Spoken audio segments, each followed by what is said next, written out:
When a marriage ends after many years, people around you might say, "You'll be fine," or "You'll move on." But no one really talks about the depth of grief that follows. Because when you lose a marriage, you're not just losing a person. You're losing a shared life, a daily rhythm, a future you had pictured for decades. You start to realize how many small things carried meaning. The morning coffee, the shared routines, the sound of someone coming home. When those vanish, you don't just feel lonely, you feel unanchored. Many people don't realize that divorce grief mirrors the grief of death. You go through the same stages: denial, anger, sadness, bargaining, acceptance, but with an added layer of confusion, because the person is still alive. It's like mourning someone while they continue existing in another version of your life that you're not part of anymore. And at 50 or 60, it hits differently. You don't have the illusion of unlimited time that you did at 30. You might wonder, is it too late to start over? Will I ever feel peace again? Who am I without that identity I lived in for so long? Here's the truth. This grief is not a setback. It's your heart cleaning itself from years of attachment and compromise. It hurts because you love deeply. It hurts because you tried. Healing begins not with getting over it, but with giving yourself permission to feel it. Let yourself cry when it comes.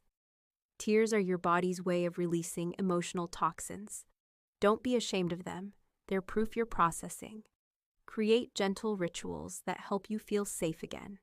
Light a candle when you wake up. Open a window. Take a short walk even if you don't feel like it. Small acts of normalcy remind your brain that life still moves forward, even when your heart lags behind. Then start writing. Journaling is one of the most powerful healing tools after divorce because it gives your emotions somewhere to go.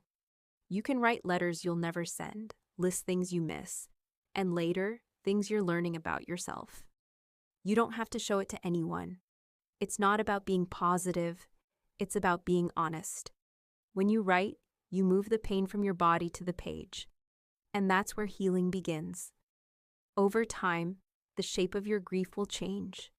The early days feel like drowning, heavy, endless, exhausting. But slowly, you'll start to notice moments of light. The morning sun, a laugh you didn't expect, a day that didn't hurt as much. Those are your signs of healing. They don't mean you're over it. They mean your heart is stretching to hold something new. It's also okay if some days still feel hard. Healing isn't linear. 1 step forward, 2 steps back. That's normal. What matters is that you keep showing up for yourself, even when no one else can. Don't compare your healing timeline to anyone else's.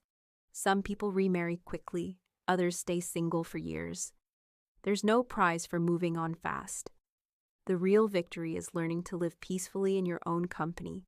And if you're watching this and feeling hopeless, please know that peace is possible. I've seen people rebuild their joy, their self-worth, and even their sense of beauty. Not because someone rescued them, but because they chose to show up for their own life again.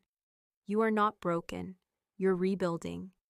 You have earned your peace through everything you've survived. So be patient with yourself. Eat gently, sleep kindly. Speak softly to the person in the mirror. She's doing her best to come back to life. You don't have to heal alone. You just have to start right where you are.